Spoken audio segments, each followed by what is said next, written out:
podcast is proud to be part of the TalkSport Fan Network. TalkSport. Powered by fans. It's a goal! What a goal! It's absolutely world class from Marcus Tunde!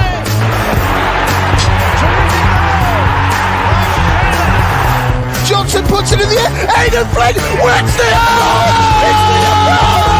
It's still with Lee Gregory. He's in the box. Tries to screw him. Is it going to be there? Yes!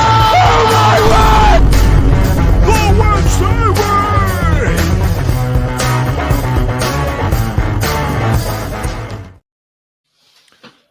Hello, good evening, and welcome to another episode of the Wednesday Week, the Sheffield Wednesday podcast. Sheffield Wednesday fallen to another defeat against fellow form table strugglers, Birmingham City.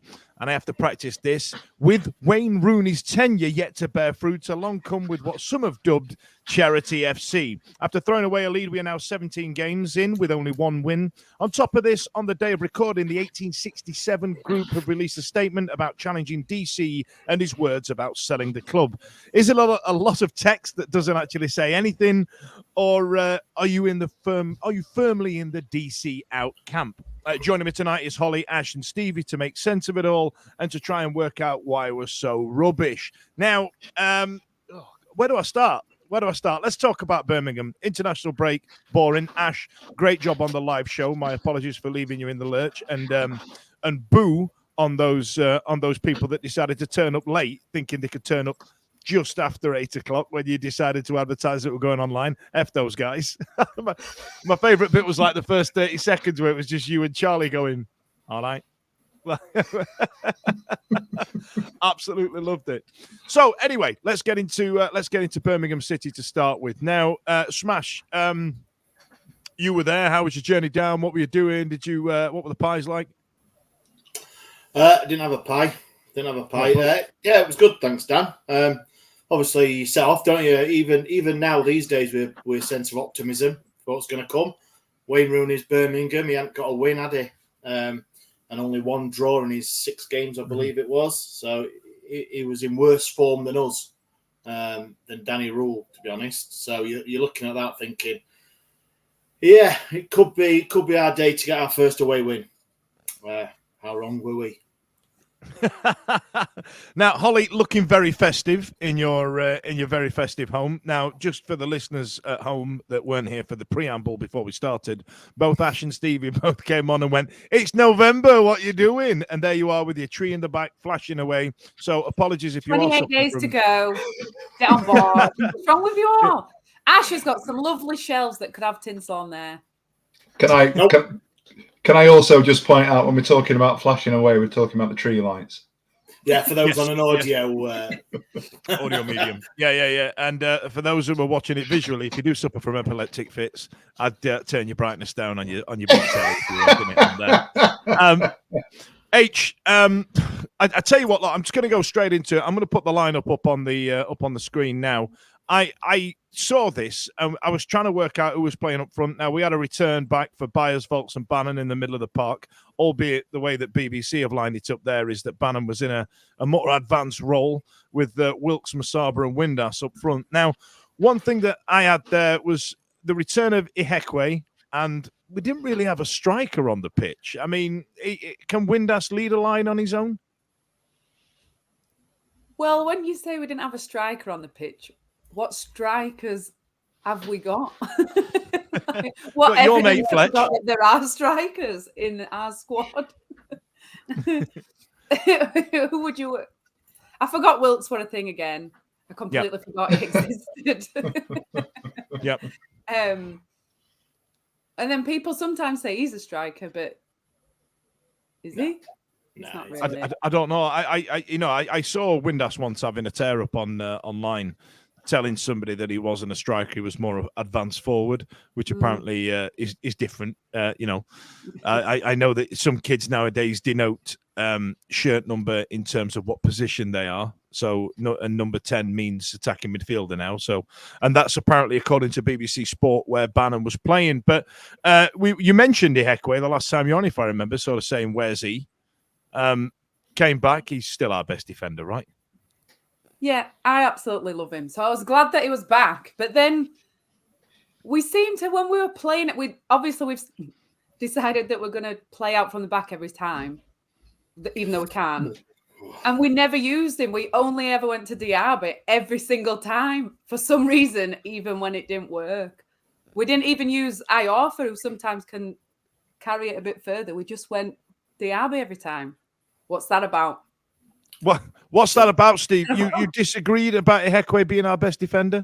I saw you shaking your head. Reality is he was only in because Bernard was playing for Jamaica last week. I think Bernard's probably the one that we kind of forget about. I actually, I'll say it, I actually thought we defended all right first half. You know, I thought we were pretty solid. The problem is we just had those momentary lapses of concentration, which inevitably every time it happens, we end up conceding goals. And then all of a sudden, those players at the back become, you know, they're victims, or they're easy targets based on the goals that we concede. And you look at the highlight reels and everything else, and it's just such a frustrating situation. I thought Ihekwe did all right. I thought Diaby did all right, to be fair. It was interesting. I've gone back and looked at the highlights just before we jumped on, and the EFL do like a 10-minute package, and they've got a guy who's got no dog in the fight. There was the challenge second half where Diaby's jumped in and they've taken the shot and they've blocked it and it's gone out for a corner, and this guy must have seen Diaby for an hour. He's turned around and gone, that's what you get from Diaby. 1 minute he's giving you absolute nightmares, the next minute he's doing stuff like that, and I just thought, what an absolute the best way to describe Diaby was in basically being sort of called out by a national commentator who'd not really sort of been following him or seen anything previously. That's just him in a snapshot, isn't it? Well, yeah. To be fair, that's what he is. Is blood and guts or bullshit. To be fair, Ash, that's we'll put that on the potential names for the podcast tonight. Blood, guts, and bullshit. Go on, Ash. Let's get into it. What did you think about the lineup? I mean, tell me about your day. Tell me how it went out, and we'll chirps in. Did you feel like? I mean, did you feel temperature rising or anything like that? No, like I said, mate, I've got ourselves down to Birmingham, and a bit optimistic, obviously, for the stuff I said 2 minutes ago. And it's then the team came out, and it was very much like. I was happy with the team, I've got to say. Obviously, no recognised striker is just there, and Wilkes was a bit of a shock that he was starting, because, like I say, he's not had that much game time, has he? But obviously, he's tried to shake it up a little bit. Brought Wilkes in, and I thought Wilkes did actually quite well in the first half. He closed the keeper down, did a bit of a sliding tackle, picked the ball up, cut inside, and hit the side netting, which was. On that one, Ash, did you feel like he should have passed it, or is it nice to see somebody be a bit ball greedy and have a pop? Oh, well, it's a hard one, because obviously how many times we don't take chances. We always shout shoot when players don't, but then when they do, there's always options on it. If you're looking in a cold light of day, he probably could have squared it. But he did have a go, and we have been guilty of not taking chance shots, for a while now. But yeah, I thought first half, we did well. I got to disagree with Stevie as usual. Diaby was awful, man. He was. I get he's a defender, and I get that bit, but why keep passing? And not just him. Obviously, the combination of Dawson and Diaby with this passing out, and then they did it. Must have done it about 4 or 5 times in a game where Dawson played it out to Diaby, back to Dawson. Back to Diaby, back to Dawson. Dawson kicked it, and we all know what his kicking's like. It either went out or it just went into the middle of the park, where Bannon is obviously 5.5 foot trying to compete for the ball. It just weren't working, and it was frustrating that. But I do get he defends. That's it. But I've got to say, I think Iorfa first half there was their winger, I think he was number 17, looked pretty pacey, but every time he even tried to knock it past Iorfa, he'd got the better of him. We know what Iorfa is like, and he's got that pace to make up. And it was first half, yeah. I think we did defend well. It's just the frustration with this playing out from the back. And I agree with what Ollie says. Like you've got three very competent defenders who I think are all right on the ball, and Diaby. And he passes it to Diaby. Every time he passed it to him. It did. Just to change it up, like you say, I know it can't always work, and it's great that Iorfa does pick the ball up and he does gain 20, 30 yards and then shits himself. And then obviously he either loses it or tries to pass it and everything. But there is that option. And it just, for whatever reason, don't go around. I'm not a coach, manager. It's up to the manager how they want to play. But it just seemed it caused more like shudders when he's got the ball than it did confidence. Well, so what would you prefer, Ash? Would you prefer just a big straight up oof to the right person, or just do you want to try and pull it out to the wing backs at least? Just change it up. Just change it up. It was like Ollie said, it was just every time. Oh, obviously people will be looking and go, no, actually that one time he passed it. All right, majority of the time I'll say it that it was. Just try it something different, because it didn't work. And I get why he's trying to do it. I didn't see whether it was only Diaby that was looking for the ball, though. Maybe if he's the only one shouting for it and they're all like, nope, not to me, no thanks, then he ain't got a choice, has he? But there were quite a few times where Iorfa were in an acre of space and they didn't even try. They just went straight to Diaby every time. And they're probably like, yeah, go on, pass it to him and we'll have it in 10 seconds. We've got three geezers on him. Do you not agree, Steve? I saw you look like you were about to explode when he was slagging your pal off. No, it's not that. I think the thing is, the bottom line is Danny Rule is working with one hand tied behind his back, and there's a bigger picture here to be had, isn't there? We can only put the players on the pitch that we've got, and I think if everybody was fit, firing, available, not jet lagged or anything else, I'd question whether, in the first instance, Ehekwe probably wouldn't have started. He'd have put Bernard in there. Would it have been Iorfa, Bernard, Ehekwe, Iorfa, Bernard, Diaby, and Firmino? I'm not sure what he's doing in terms of playing the fullbacks, and I know people will jump on me and take the piss and talk about the Liam Palmer stuff. Right now, he don't fancy Palmer. That's fine. That's a conversation for another point. What we're talking about is the players that are playing at the moment. He's shifted Iorfa out to the right. He's got Firmino in at left. That tells me that he's seeing things, and there's a bigger conversation to be had about what's happening on the training pitch. He's seeing things Monday to Friday, or in this mini period that we've had with the international break, where he's gone, that's my best setup. So Reece James isn't showing him something. Palmer's obviously not showing him stuff. Marv's come in, gone back out. We've gone from a 3 to a 4. I don't know if that's putting square pegs in square holes for us, or has he looked at the way that Birmingham set up and gone, we'll work with a 4 at the back? I don't know. Only one person can answer that, or only one group can answer that, and we aren't qualified enough to be able to do so. I take Ash's point. I think maybe if I go back a little bit, maybe my response would have been better. Diaby didn't offend me as much as he has done in the past. But you know, this passing out from the back is something that we're going to do. That's his principle.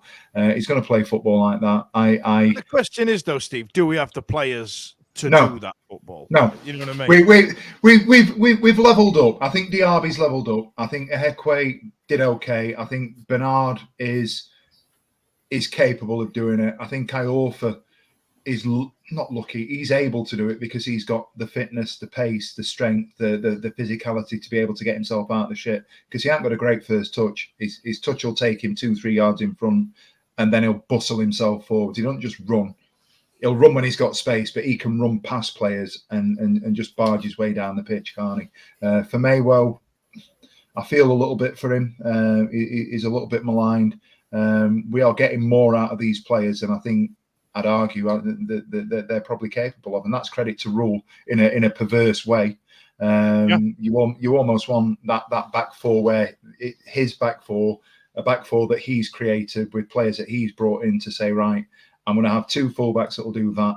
I'm going to have Volks, as it was on Saturday, will drop in, and we'll split the centre halves that way, and we'll go and get the ball, and we'll go and play out from the back. That will work when we've got the right personnel in there. You're kind of hoping that we can cling on this season, and then get to next season and give Danny Rule a summer 2 transfer windows to give the squad an overhaul, which, let's be right, we need it. And that's a conversation for later on, maybe. The players that we were big fans of last year clearly aren't stepping up at the moment. My boy ain't stepping up, or hasn't been given the opportunity to step up. And if that's the case, that's because he's not been showing stuff and they've not seen enough of him. But if the people in front of him aren't doing it either, then we've got some serious problems, haven't we? But that's two coaches that have put Firmino out on left. So 2 people think that he can do stuff on the left, like a do you know what, Holly? Playing it out that way anyway. Yeah, the one thing I'd say about that is we're all clamouring for Reece James back, Marv back, this player at left back, this player to do that. We can do this and the other. You're right. Xisco didn't fancy it. Danny Rule clearly in a massive fan of what he's seeing at the minute. And if he means that Firmino, and again, Firmino, we've talked about this previously, bless his heart, he's a victim of circumstance because he puts himself in there. He doesn't offend. He's a 6.5. He's not liable to drop massive bollocks, is he? But the problem is we lose goals and we go, right, remember last season when in League One we had Reece James playing here, we had Liam Palmer playing there, we had that player playing there. It's whatever variation of benchitis. It's not benchitis. It's the rose-tinted glasses that we're looking at from last season where we're saying these players are good enough. I'll tell you the other one. George Byers ain't showing enough for me. No. I'll say it. We ranted and raved about him last year, and the thing that made me believe that he could step up was that game against Newcastle where he's turned the lad inside out and laid Windass in. You're thinking, Jesus Christ, if he can do that against Champions League pushing Premier League players. Yes. You did really well. Normally I rinse him out for saying Premiership, and it's not been Premiership for about 10 years. So, But that's where we are. He showed flashes, and at League One level, with due respect, I love the squad we've got. We hold them dear to our heart because of the season that we've had and the journey we went on. But ultimately, these players have been given a platform and an opportunity under 2 different managers, and we are where we are because they're not stepping up and doing the job. And you can name names. There's nobody that's stepping out. The only one, for me personally, I'd argue is probably doing a little bit and is overachieved based on where he was last year. Is probably Dominic Iorfa. I think Iorfa's made an improvement, but when you see the way some of these new signings were, have bedded in. All right, you could make an argument for people like Deschamps or Masaba. But the more I watch some of these players, I'm sat there thinking, what the fucking hell was Xisco's plan? What did he have in mind? What did he see in these people? Like, what was his plan? But earlier on, Stevie, you mentioned George Byers. Now, Holly, did you remember how to celebrate a goal? Do you know you've done a goal? Windass has bent in a free kick. It's hit the L shape, and we've attacked the ball and we've managed to put one in. And Byers was the man on the end of it. Now, albeit quite short lived, but for a short amount of time, there was much rejoicing, right? I felt like something bad were going to happen. I waited for the offside and it didn't happen. So I thought, ooh, I can celebrate this. And by the time I'd gone, ooh, we'd fucked it. Before that, Dan, though, there was the Windass chance. Yes, I was gonna say that is bloody awful. That will keep him awake at night, Ash, right? Well, yeah. Well, he did say he doesn't celebrate in League One, didn't he? He doesn't celebrate in the Championship either, does he? Completely different reasons, but the same outcome, right? Oh, come on. All right, it wasn't the easiest of chances, like a tap-in like Byers, but at this level, when you have the chance, and we know he's not a striker, out-and-out striker, at least, it was great balling by Bannon, and it was great run. He did everything to create the goal right, apart from direct the ball in the right direction. And it was just one of those like, how the fuck's he missed? Sorry, language. How the hell's he missed that? It was that in the stands. It was like, oh my god, because it were a clear-cut opportunity. We haven't taken them for God knows how many days, weeks, months, and it was just, It was the opposite end to you, wasn't it? Am I right in thinking it was the opposite end of the ground? And where indeed. You were, it was the far end, yes. So, so you'd have been tucked to the right hand side of the post if I'm right in thinking. So your right hand side, so you're playing behind our right back, and that's in front of you. Yes, that's right. I think you're right. The ball's gone in, and it were great. I don't know how bad a miss it was. It looked absolutely horrific at the time. Was it as bad as it looked on because the angle that I've got, I can only see it going wide from side on, whereas you'll have been behind it, won't you? Yeah, I was behind it. But I ain't got my glasses, mate, so it could have been in front of me. I have a fucking clue. I can't see that far. I said it to the lad. I said it fair few times. I can't see what's happening. So when we scored, did you just go on what everybody else was doing? What do we do here? I can't remember how to do this. Well, Daniel, I have a bit of an issue with my bladder, so I have to go to the toilet quite regularly.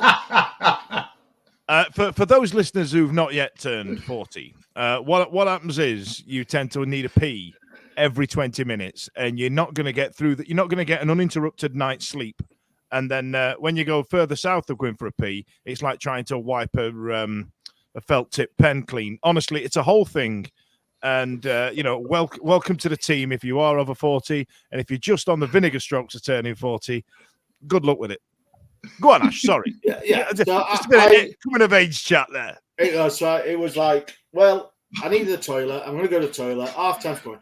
I'll go to the toilet and I'll go for a pint at the same time. It's always busy. So I went for a pint and stood in the queue, and they had tellies showing the game, and it absolutely went mental. So all the poor geezer just spent £6 for a pint of Amstel. It just went up. Like those videos. It just went all up there, covered in everything. And I missed the goal. But bear in mind, I missed both goals. I was going to say you missed 66.6 reoccurring percent of said goals of the entire game, right? So. I'm a great one. I am. So it was. So it went a bit mental on the concourse, obviously, and then it calmed down a little bit. And by the time it calmed down and everyone turned back to order the beers, it was like Holly said, it was 1-1. And I am so ready to see what you have to say about their equaliser. So did you? I'm going to be really diplomatic. Did you? Did Fudge remember the end of that sentence? He was going to say, "Nope, absolutely gone." So the last time I remember getting equalised against like that, I remember going away to Watford once, and I think Nicholas Alexanderson scored, and then Mark Kennedy scored while we were still celebrating. If I remember rightly, I remember that one back in the day. Holly. Oh, Ash, I'll tell you what it was. Ash, did you feel that Windass miss, was there like a foreboding feeling where you thought this is going to bite us in the ass at some point, not putting that away? Did you get... No, not at the time, because I've got to say that we haven't mentioned it. I thought Birmingham were awful as well. Were they? Yeah, they were awful. They the first 20 minutes, every time the ball, they passed it out to the wide, it either missed the guy miscontrolled it and it went out. They were really that bad. And it's understanding how position they're in with the way they were playing. It was like they could not string two passes together, and it was frustrating that we had the opportunity to go 1-0 ahead, and we had possession. We had some good passages of play as well in that first half. It weren't like they were really bad and we were even worse. It was just like it was a half decent performance by Wednesday in the first half. And at the time when Windass obviously missed, it wasn't one of them like, oh my God, it's going to go against us or anything, because we were slightly on top. We weren't batching them. We were slightly on top, and we just, but it was one of them. He missed it, and those opportunities we just haven't put away. Not just Windass, whoever it is that's been up front and having the chances. So frustration it was. It becomes a bit of a thing, though, doesn't it? Because we're in the same situation that we're in last week, was it? Or the previous game? We talked about it, and I know it was a bigger defeat when we went to Millwall. But until we scored against Millwall, until Millwall scored against us, we were competitive. We've done all right until the red card at Bristol City. Until the red card at Bristol City, we were on top or we were competitive. And there's been for every game that we've ended up either losing or not turning out under Danny Rule, there's a narrative. Bar the Watford game, I thought the Watford game is coming and we've set up, and I thought we'd done okay. It was 0-0. We've had the penalty situation, then they've gone and scored, and that was it, game done. But we weren't necessarily progressive against Watford. I think the other games, Plymouth, we lost. I was going to say Plymouth. We lost 3-0 against Plymouth. We were competitive until we conceded. Every game that we've lost, we've either been in it or around it. And I know that sounds really daft to say. No, I agree with you, because what I call that is a confidence flashpoint. So you've got a team who, under the previous manager, has been beyond woeful. Right, we've got a squad that can't compete, and we're getting our ass handed to us week in, week out. Now, a goal against some teams will be a goal against. They'll go, right, we've conceded, that's shit. Let's dig deep. Let's try and get one more. To the confidence levels of our team, I think a goal against is going to have much more of a confidence, a mental impact, because you go, oh shit, here we go again. Because we spoke about the Millwall game. We sat here and said it's not a 4-0 beat in that game. It just happened to be 4-0. There was a couple of individual errors, and it turns out, looking at stats, it wasn't that bad. And even that one against Birmingham, we got the third XG for your XG enthusiasts. We have the third best XG in the league, but still came away with the L. Now, let's talk about the equaliser, H. Lot of, oh, fuck's sake. Okay, give me a minute. A lot of chat online about Dawson's positioning for the goal. Now, let's be honest, he did smash it through about 5 players. It deflected as well and went. Hang on. I've got the visual aid. So here we are. There are 5 players in between Dawson and the striker there, who in my head, I think he's just slapped it. I think he's just had a pop because they're 1-0 down. Why not? Let's just get a shot on goal. Is it really Dawson's fault there, H? Because you're the one that tells me off for slagging him off. I don't think it is. I would question why 5 people need to go to the same ball, because if Dawson saves it, it's going to 44 there, isn't it? So correct. And this was my issue with it, right?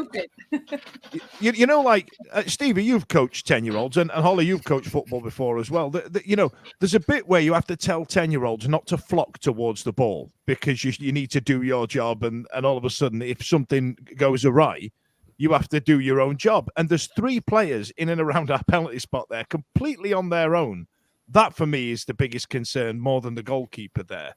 Do I think Dawson could have got an hand to it or made a better, made a pop of it? It did happen quite quickly, but I feel like his reflexes let him down somewhat. But I'm not pinning it on him. I mean, the internet's been very unkind to Cam there, right?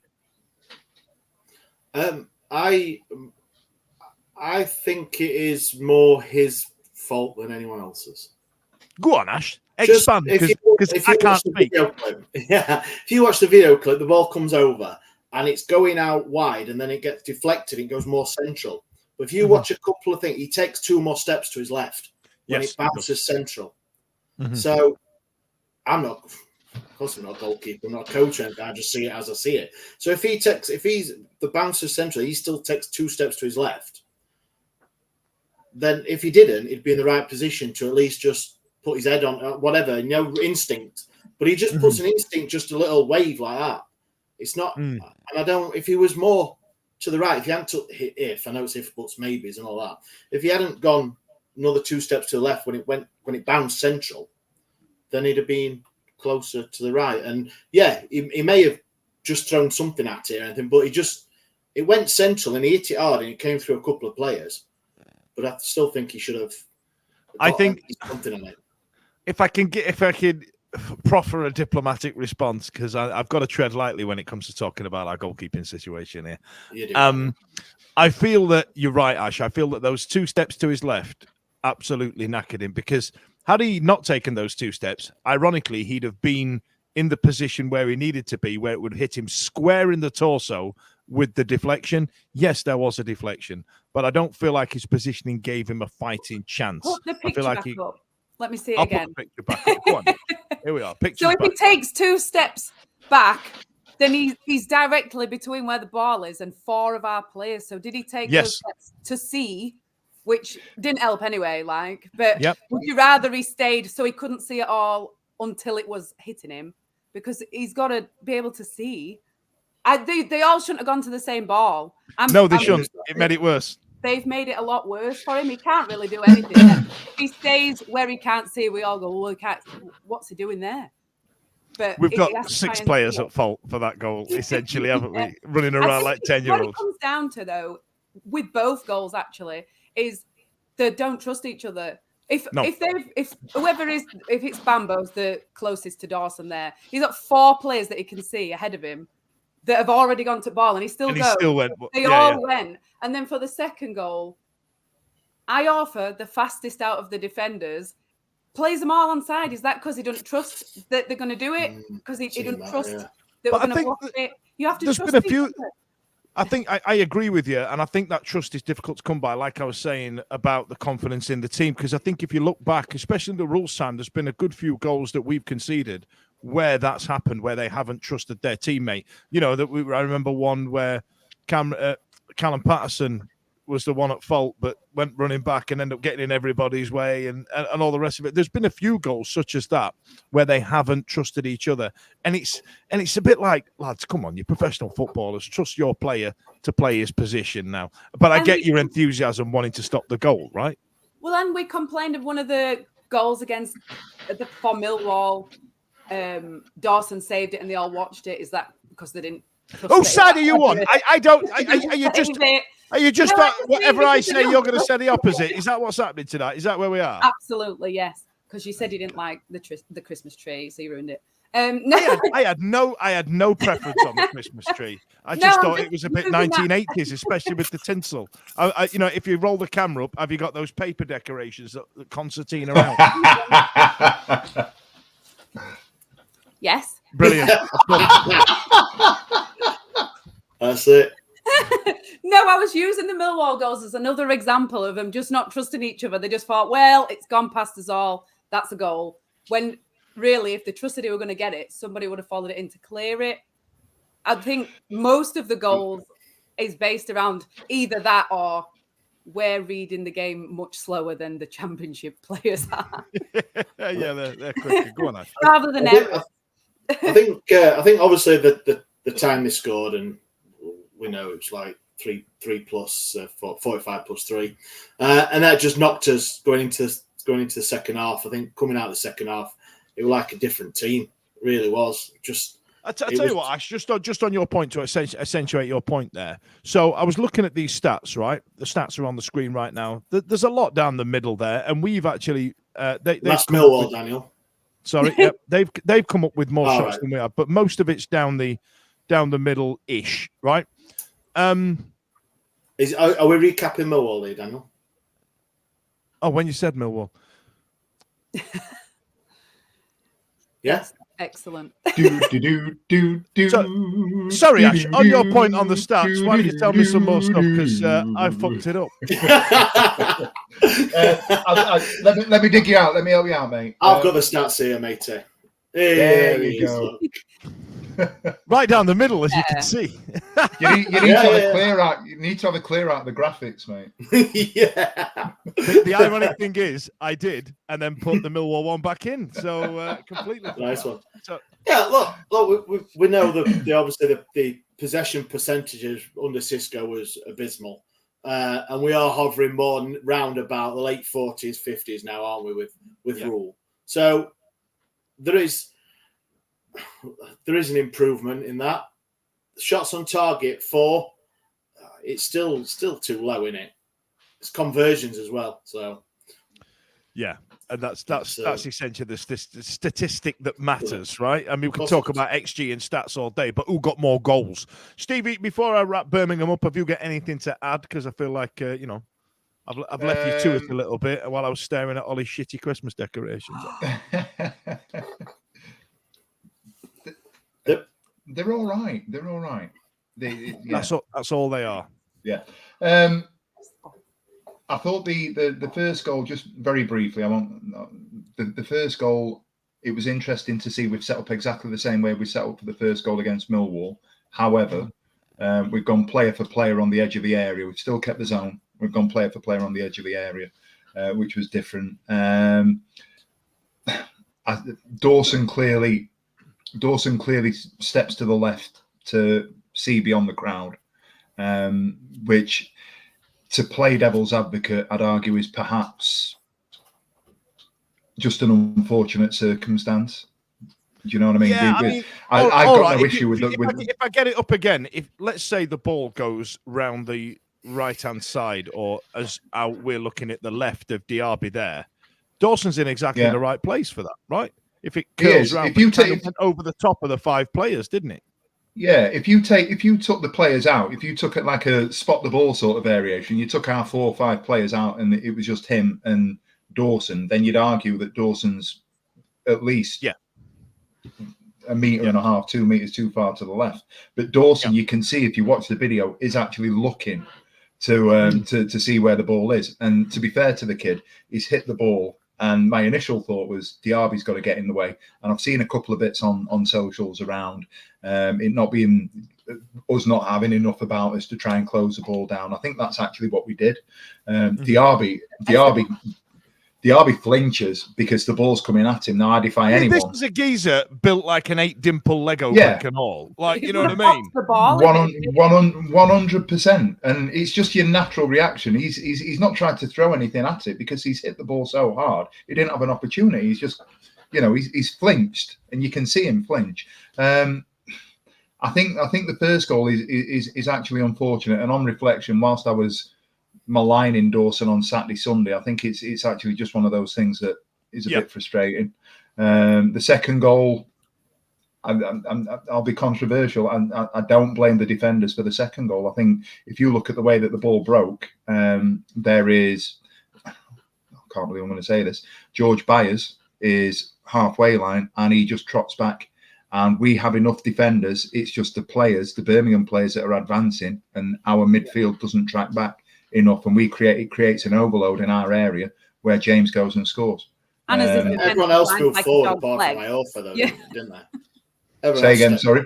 Everyone stepped up apart from I'm looking at it, and I think he's just doing it. He's going to use his pace to get back, but that's not the issue in that case. Everyone moved up. He was slow to move up, and I think if he'd have just stepped up one pace, they'd have been offside. And I think that's what they all did. But obviously, you got it wrong. But yeah, again, that away with it. That phase is sorry. That phase has happened, and the thing that stuck to me was Byers with his hand up or waving. 5 seconds before the ball goes in the back of the net, and then the ball goes back in the net, and I'm thinking, why have we not got our players busting a gut, regardless of whether it's because you can the majority of people are actually doing that, and they're going right. It's easy to go, Iorfa was out of position. It's easy to go, there's a disparity between the back line in terms of who was standing where and what have you.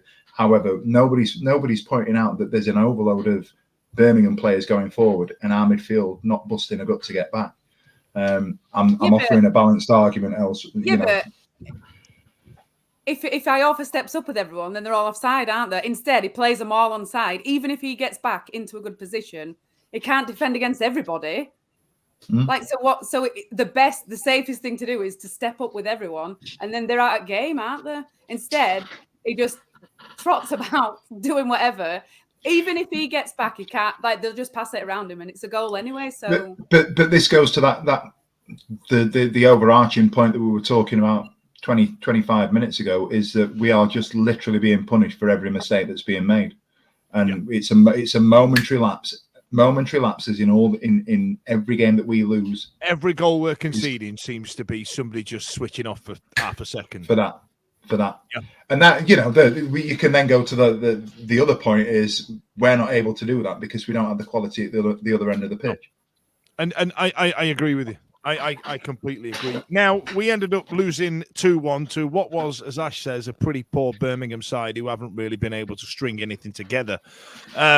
Now, what that did was add fuel to the fire of the discontent growing around Dejphon Chansiri. Now, prior to prior to this statement that the 1867 group have released, we spoke about it on this show before, and the response was quite lukewarm in terms of how we felt about it just on this show. You know what I mean? So what I don't want to profess to do in talking about this statement is speak for everybody. I want us to speak about it in a way where how we believe us personally are coming from. And I think last time I likened them to Wearside Jack from the Yorkshire Ripper debacle, and that caused a right old storm, and that the gag was there and you missed it. So come on now. But so what they've done, they've released a huge old statement, and I've taken a couple of excerpts from it. I'll go first. And there's a few things in it that I kind of want to pull at. So we'll go with this. We'll go with this one here, and it says here the consortium has also made requests for information from the club. So the statement starts with that they met with Dejphon Chansiri. So the consortium also had made requests for information from the club, but as far as we were aware, we've not been met. The takeover appears to be exactly as what fans desperately want. There is a promise of investment, just not in the first team squad, but also in the academy and infrastructure. That will secure the club's long-term future and importantly reunite us with our club. Now, there's a couple of things in that sentence that I just want to kind of pull out, and I wanted to know what you guys' thoughts were on it. There's an issue here that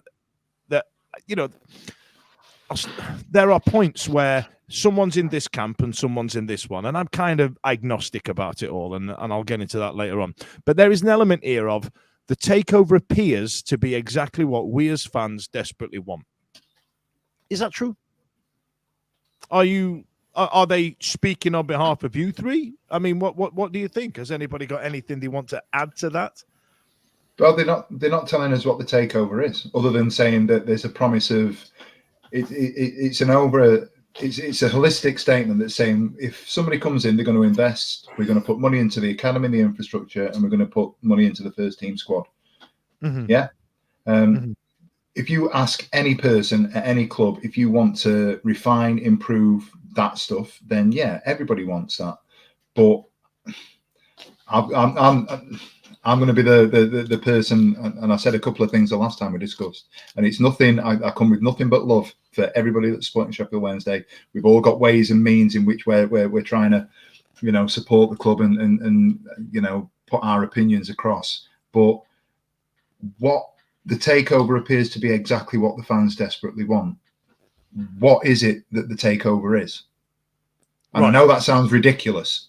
I know that people, 1867. Oh, we're back to Red Dwarf again. So what is it?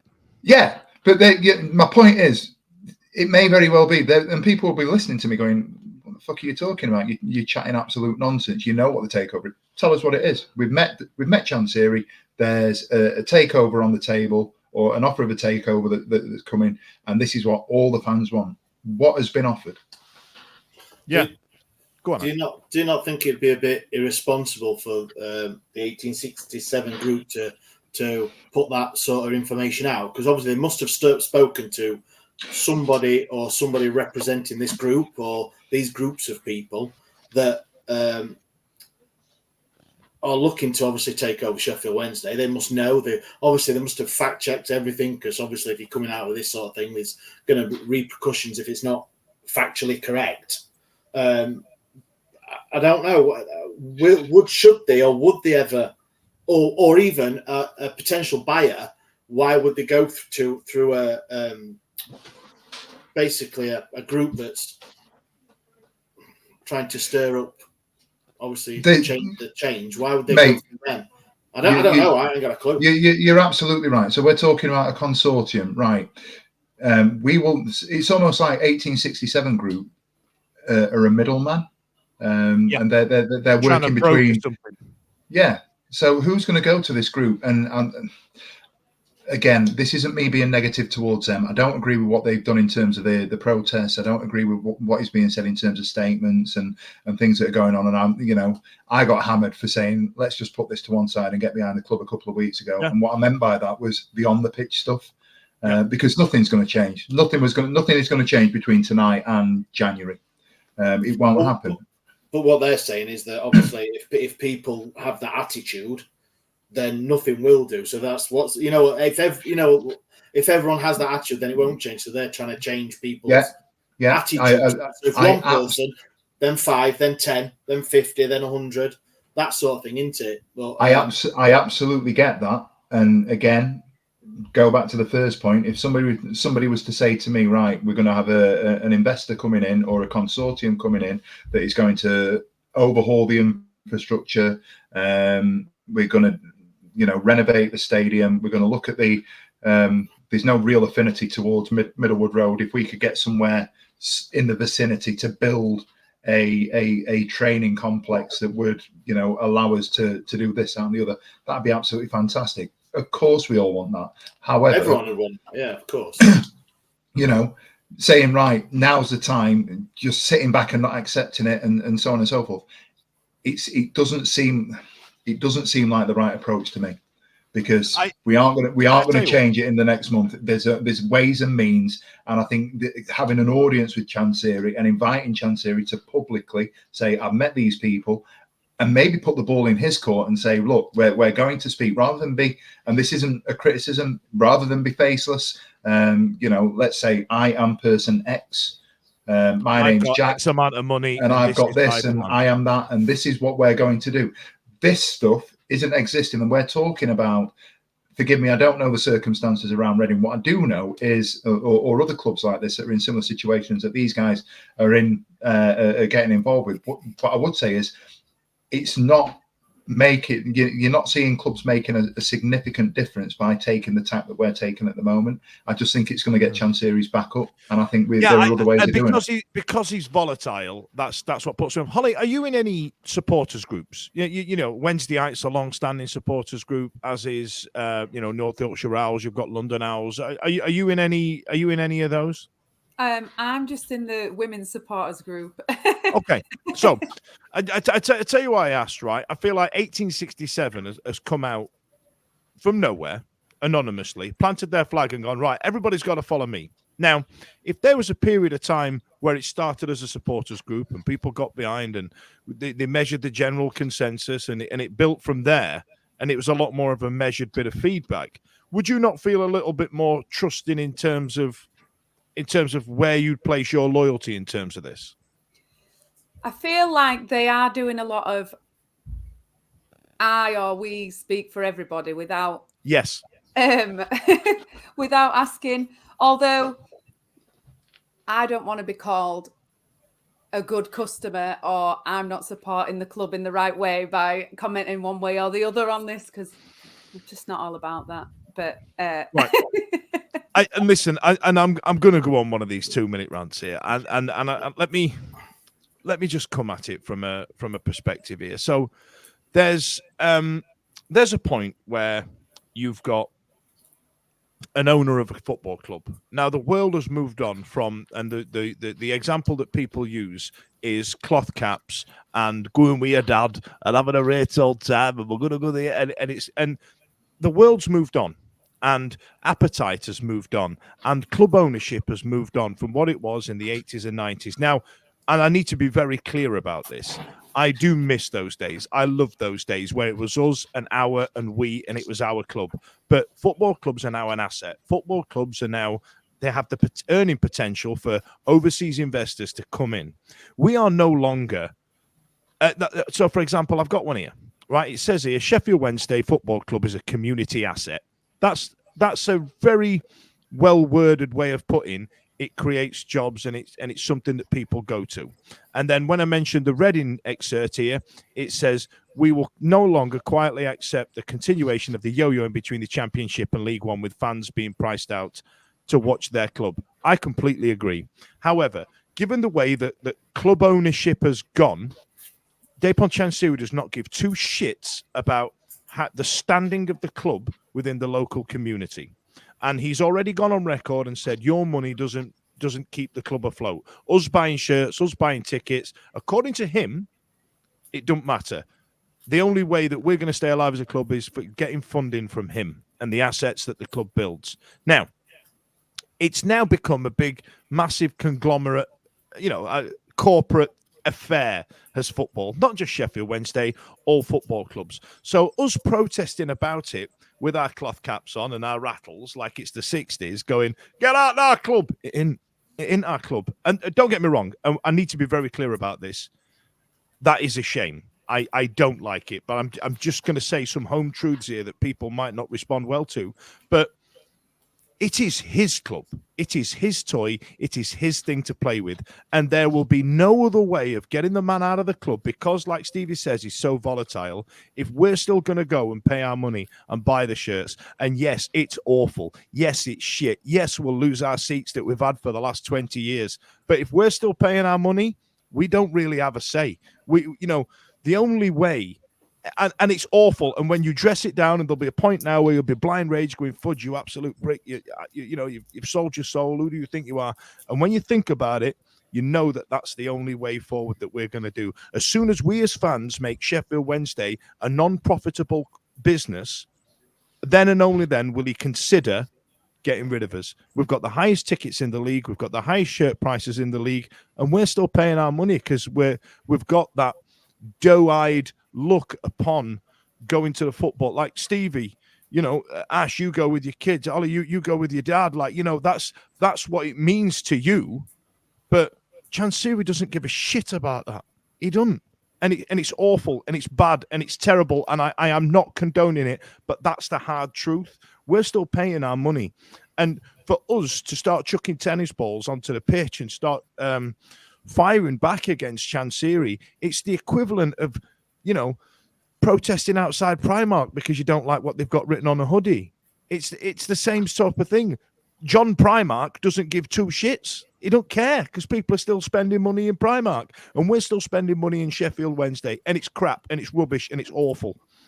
But to go in and go, this is our club, to somebody like Dapon Chansiri, it will only push him away because it's not our club.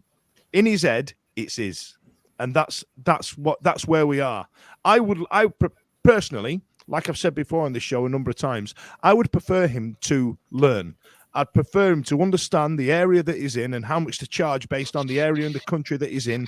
I'd hope he gets better football people around him because, yes, we are genuinely paying for mistakes that he's made over the last 8 years. We really are. And that's why we're yo-yoing. I want him to learn. These people who are completely in the DC out camp, they've gone, well, why? It's been 8 years. And I can completely understand why they've come to that thought process. I get it. I'm just not there yet. And I don't like being told that that's where I should be. Does that make sense? Yeah, man. But I'm fucking astounded that there is someone called John Primark. You heard that? Is that the geezer's name? No, it's not. I didn't know. Before I embarked on that speech, I realised I didn't know who the CEO of Primark was, so I just went with John Primark. And him and his mate Alan Netflix producing subpar materials on television. Paul Rymark, that's who it is. I think just sorry, I'll be very quick and then I'll shut up. I pretty much agree with everything you said. I think where I am, my concern with what is being done by the supporters group such as 1867, it's not because I disagree with them per se. I just don't necessarily think we're going about it in the right way. And if we are talking and releasing, if we're talking about releasing statements tonight that are saying that this has happened and that's happened, that's fine. And if you have got an audience with a consortium that is offering to put this and this in, it needs foundation. And I know that it might not necessarily be the point where we can say that this is the foundation, but I think before we start releasing these sort of statements, we need to be saying, right, let's get all our ducks in order. Let's have an audience with Chansiri and and they're saying that they've had that. Am I right in that? It infers that there's been a meeting. So the comeback from the club seems very. We've heard all that before from Chansiri, if I'm honest. Yeah. So if we are in a position to say, right, there's a consortium here that is going to give us everything that we want, and Chansiri's going back on his word, I now fully expect Chansiri to release a statement at 2:00 tomorrow morning. He's going to have Joe Cran and Alex Miller up at 4 a.m. They're going to be on holiday, at least. I think he may be back. Be on Joe's day off. That is do you know what I mean? Alex will be typing in between feeds saying that this, that, and the other's happening. You know, we don't. I guess what I'm saying is don't poke the bear, because we were up in arms about what happened before, and I know people might say it's a softly approach. You go softly around minefields, don't you? Yeah, and he has got the personality of a minefield. He's a walking stick of dynamite. He owns the club and the stadium, and we're going in calling him all sorts of names, and we're like, well, hang on a minute.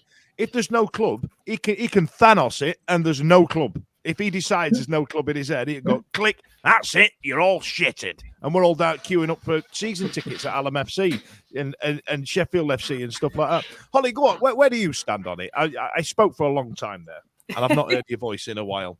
You guys are going to get cancelled again. I haven't said anything. Oh, no, not Ash, just Pudge and Stevie. Not yet. Again. Just like many of the girlfriends I've had in the past, I'm not there yet. I'm not where they are yet.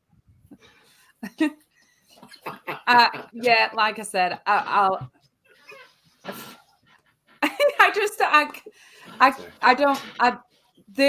feel like the 1867 group are too antagonistic to other fans that I feel like whatever I say, I won't be doing it right. So I'm just going to stay out of it. It's a hot topic. And Holly's going to have splinters on her ass.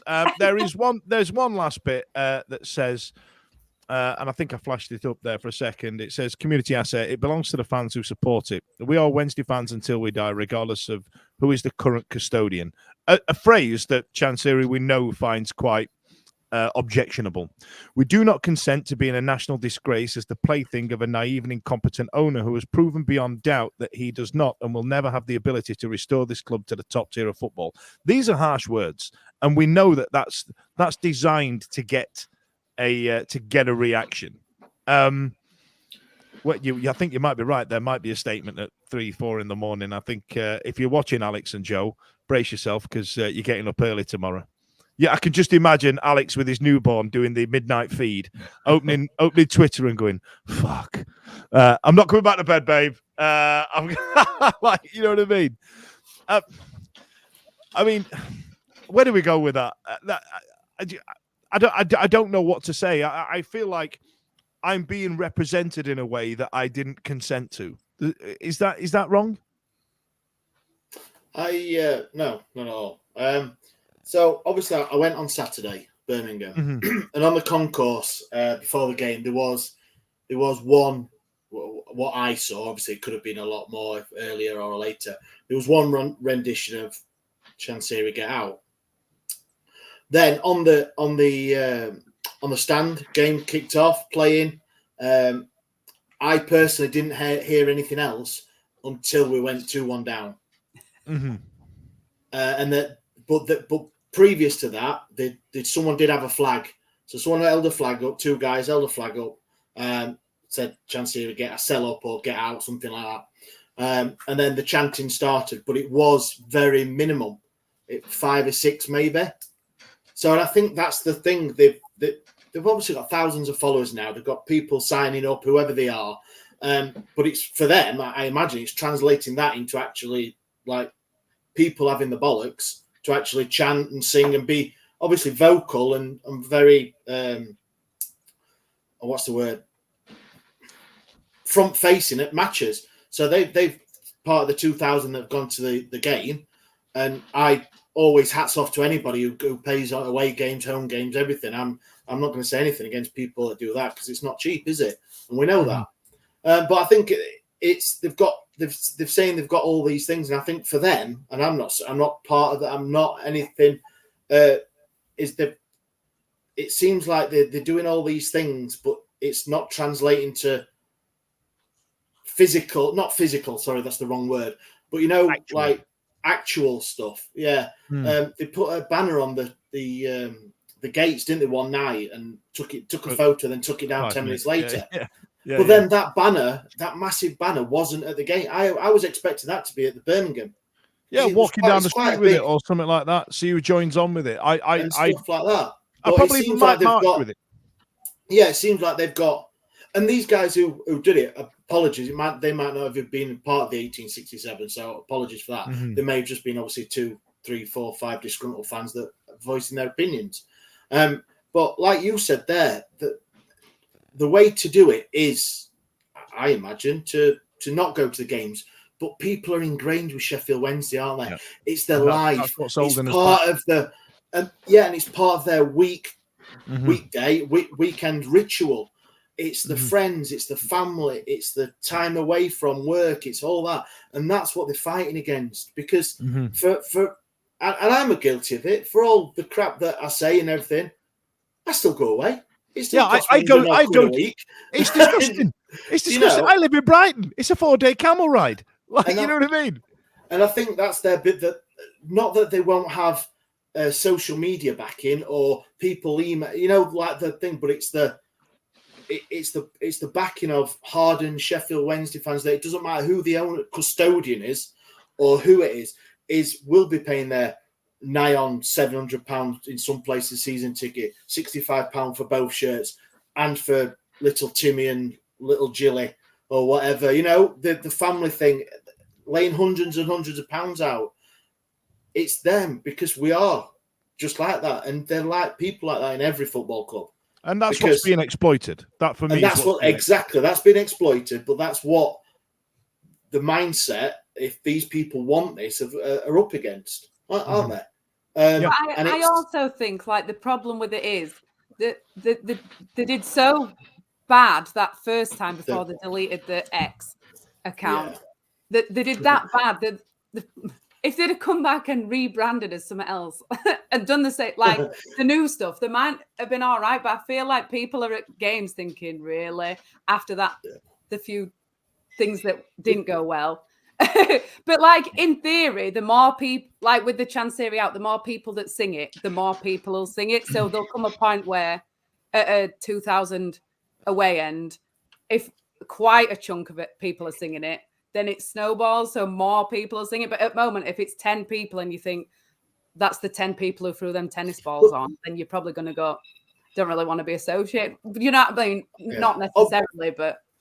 Obviously, they're anonymous for a reason, aren't they? They're anonymous for a reason, and that's their prerogative. They can do that. But obviously, a lot of the online thing is, how can you back somebody or a group who you don't know who they are? But I get why. It could just be a load of Blades fans having a load of banter, and we don't know.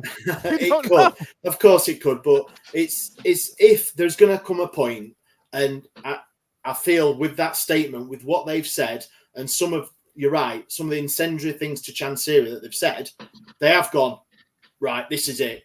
Then I would imagine that in the next week or two, that names will come out. Some movement. Because that statement they've put out today is pretty damning. But that's the next step. That is the next step. It has to be, because they can go. What is it now? It's been a couple of 3-4 months now.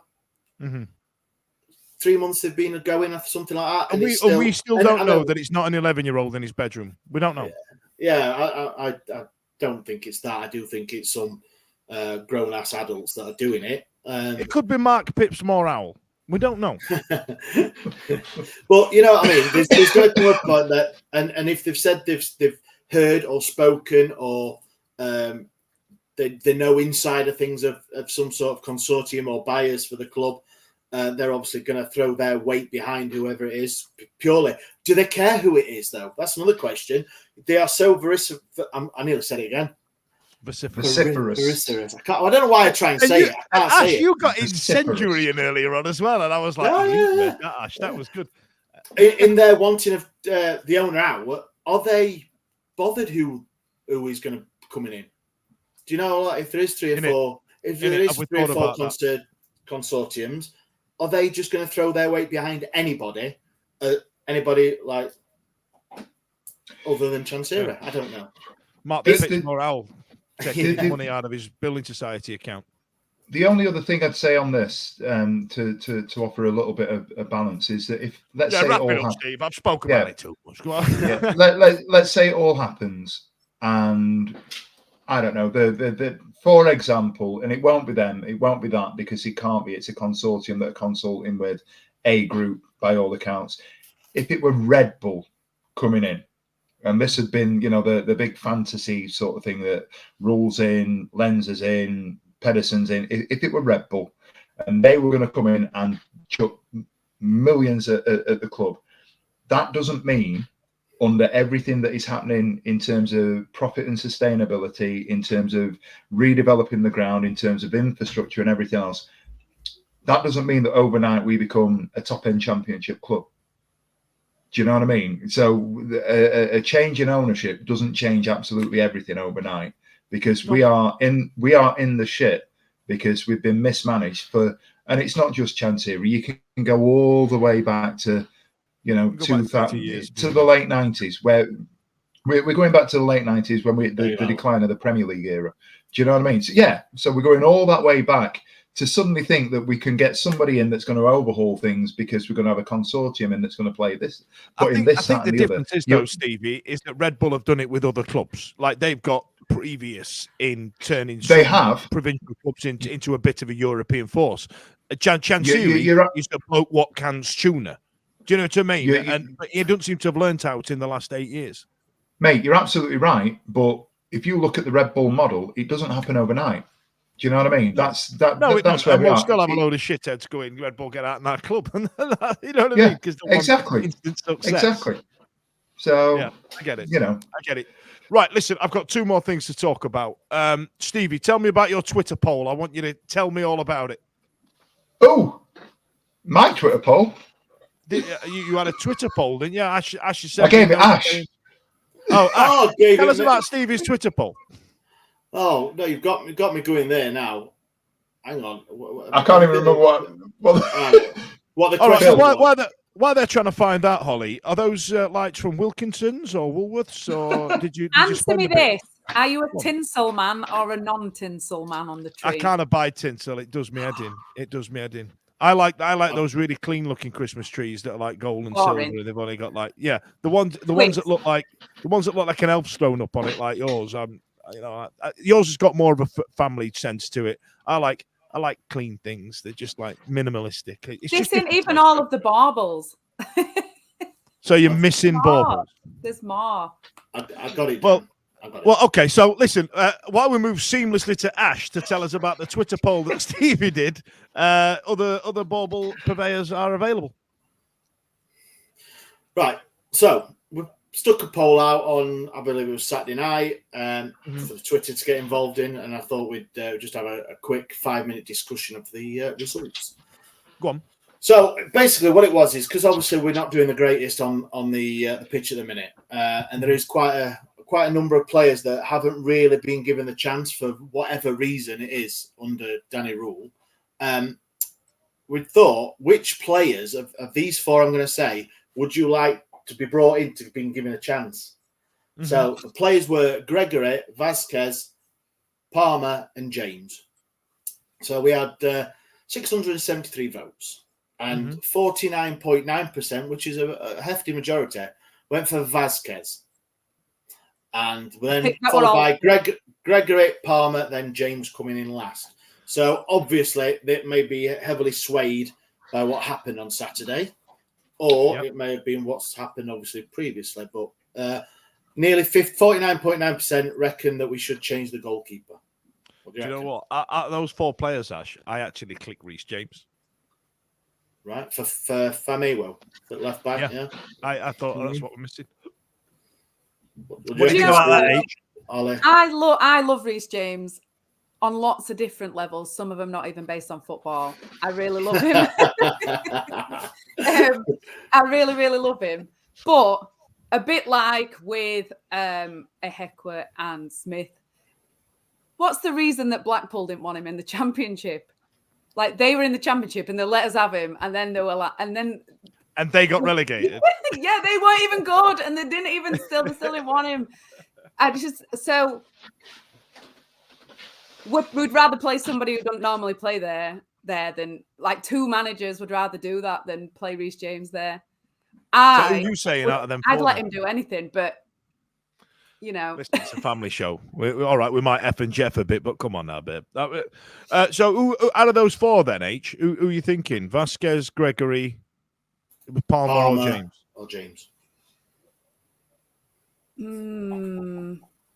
we even bothering asking Stevie this question? Are we bothering? Holly didn't vote. I didn't vote. Oh, you goddamn bitch. Ash, what about you? What about you, Ash? Out of those four, I know you're the ideas guy, but I want an opinion out of you on something. Go on. I'm just looking at the. Obviously, we're misfiring up top. Gregory got a few goals in League One, but he is a year older. He hasn't really got the legs. It all depends on how you're going to play. If you're going to have him holding the ball up and having Masaba on one side and Gassama on the other, or Windass on the other, and I don't know, and attack it like that. I feel Iorfa at right back is a better option than Palmer. And same again at left back. I feel for Mayweather is a better option than James at left back. And so I'd change the keeper, Vasquez. I'm not saying that he's Vasquez. even though he didn't pull up, he played the first 8-9 matches for Cisco and didn't pull up no trees really, did he? But I'm on board with that reasoning, Ash. I'm going with what Ash says.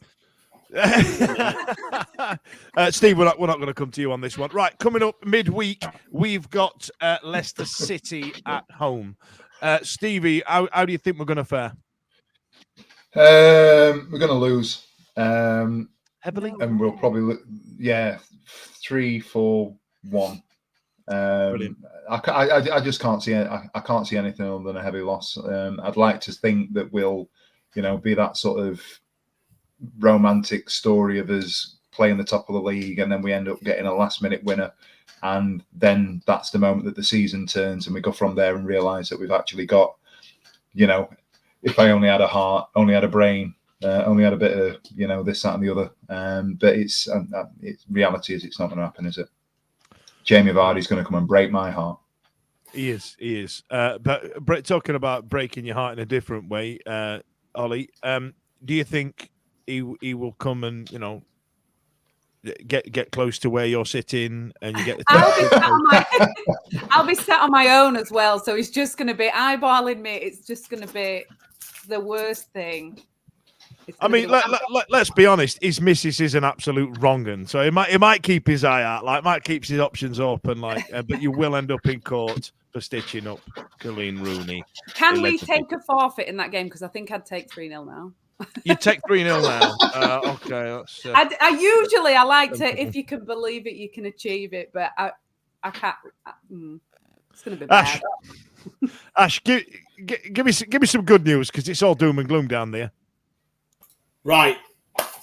Go on, Ash. I'm going to take you back. Stay with me. I'm going to take you back. I might be wrong. Sometime in March last year, Sunday afternoon, top of the table plays bottom of the table. Are you with me still? Live on Sky. Still with me? Yeah? Fairy tales, mate, are there. I'm telling you. I've got a feeling. It happened last year. Sorry, it happened this year. Last season. It can happen again. So you're basically saying we're going to Forest Green the fuck out of Leicester on Wednesday night? We are Forest Green. You used an example of us being shit to say that we won't be shit. Is that 1-0, Ash? Is that what you're going for? Just an absolute smash and grab? 1-0 smash and grab. What? Do you know what? I was on my ass until Ash spoke, and now I'm like, yeah, we're going to win 5-0.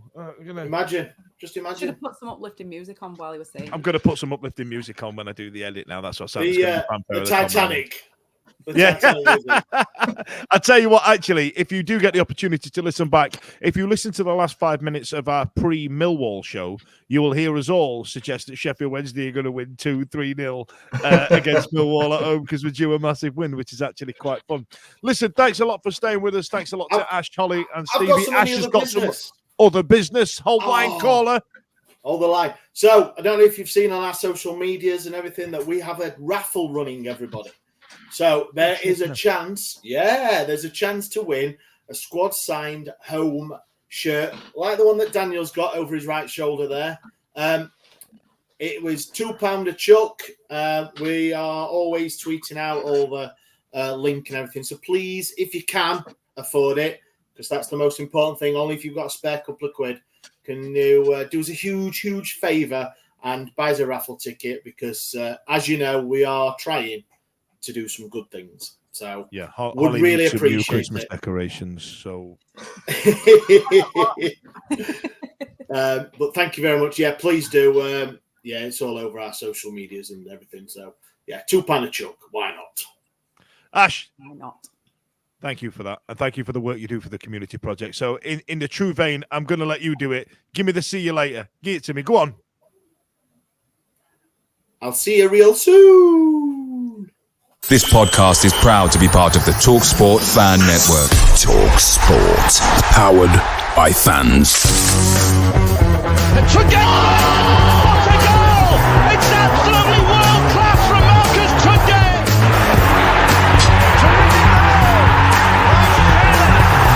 Johnson puts it in the air. Aidan Flynn wins the It's still with Lee Gregory. He's in the box. Tries to screw him. Is it going to be there? Yes! Oh my word!